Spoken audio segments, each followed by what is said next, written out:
エレン、お願い、帰ってきて。 À la croisée des libertés et du chemin, là où le temps s'arrête, la parole n'a plus d'effet. Parce qu'ils sont tous victimes et bourreaux, martyrs et pécheurs, seul l'avenir importe. Eren Yeager, qui au sommet de son évolution accorde un entretien divin à ses amis et ne peut se décider à soustraire sa liberté ou celle de ses anciens camarades. Alors, si ces libertés ne peuvent s'entendre, leur sera offert celle de se battre. Se battre contre le petit garçon habillé en noir et la petite fille habillée en blanc. Ainsi, et comme nous l'auront appris les livres d'histoire, après 2000 ans, la déesse retrouve enfin le démon.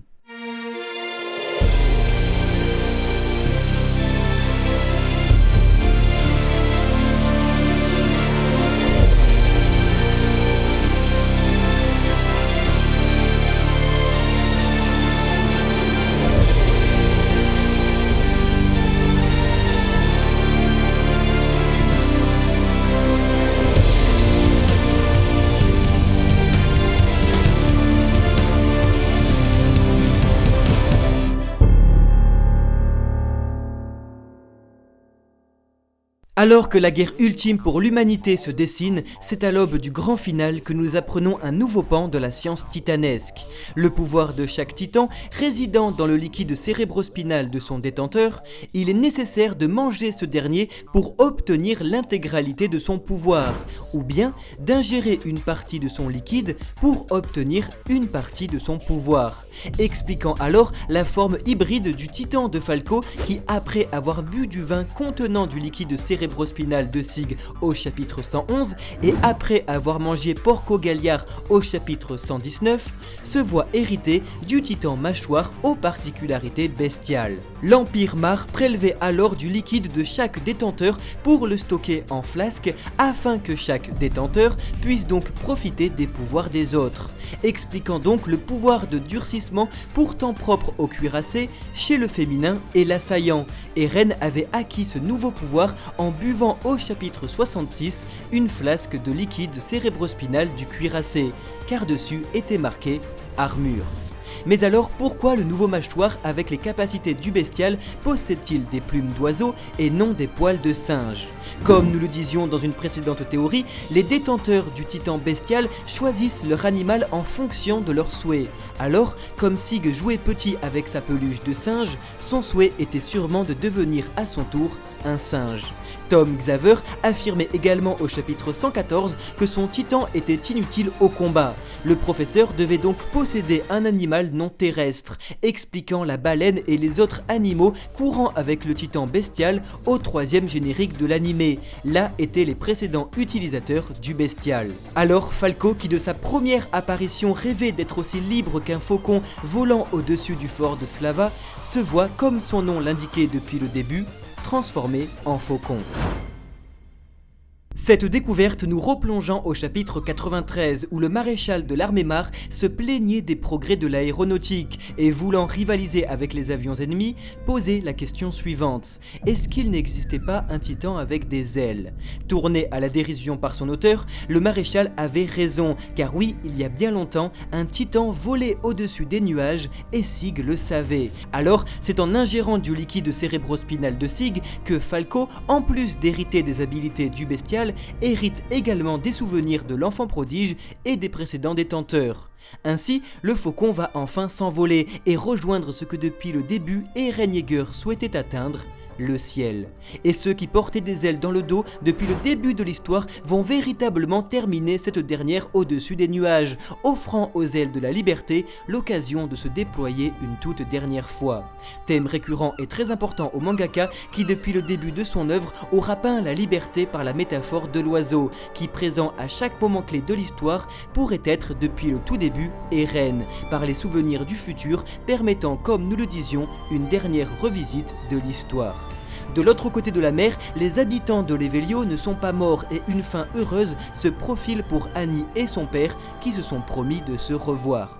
Horrible et très marquante image de la Deuxième Guerre mondiale, Isayama redessine ici le peuple juif dans des trains conduits par des nazis. Seulement ici, le courage du peuple martyrisé se dirige non pas vers la mort mais vers l'espoir.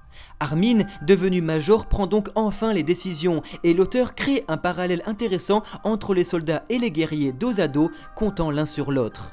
À l'instar d'Erwin Smith qui dessinait les particularités du titan de Rod Reiss, Armin dessine celles des Rennjäger, et comme le dialogue entre les soldats et les titans jusqu'à la toute fin auront été stériles, l'explosion du colossal sera sûrement nécessaire pour dénicher le corps d'Eren dans ce gigantesque et cauchemardesque originel. Ou bien il reste une solution, Sig Jäger, car pour déclencher le grand terrassement, bien que détenteur de l'originel, Eren Yeager, ne possédant pas de sang Fritz, eut également besoin de la lignée royale, et donc de rentrer en contact avec son frère. Ainsi, tuer Sig serait un moyen d'enrayer l'apocalypse. Parce que les enfants se sont rebellés, l'adulte Fritz n'a plus d'esclaves, et une nouvelle fois, l'auteur opère un changement de paradigme, car alors que depuis le début, le singe géant représentait la plus grande menace pour l'humanité, aujourd'hui, le sauver, c'est aider le monde entier. Seulement, c'est en libérant Ymir Fritz que Eren n'a finalement plus besoin de son demi-frère, qui pourrait au final devenir un allié important pour arrêter le grand terrassement. Alors, l'auteur, dans son écriture perverse, nous offrirait à nous lecteurs comme à Levi un choix impossible. Pardonner et s'allier avec Sig pour stopper le diable, ou bien le tuer pour tenir sa promesse et faire honneur au sang Ackerman. Le mangaka continuant dans l'analyse de la guerre dans un monde où la vérité n'existe pas, car n'importe qui peut devenir un dieu ou un démon pour peu que les autres en décident ainsi. Alors, Connie Springer comprend enfin la souffrance de Bertolt Hoover, et l'affreux récit de l'attaque des titans se voit résumé par ce terrible sentiment de culpabilité. Croire sauver le monde, mais être considéré comme un traître par ses propres amis. Jean, toujours les mains sur la nuque, accepte alors la mort de Marco dont il a eu du mal à faire le deuil au chapitre 129. Et la longue torture de Rainer Braun par son auteur touche à sa fin. Celui qui n'avait pas le droit de mourir va peut-être enfin pouvoir trouver rédemption en mourant à la toute fin. En cherchant non plus à mourir égoïstement par culpabilité, mais réellement pour sauver l'humanité. But premier de sa mission, commencé il y a 8 ans.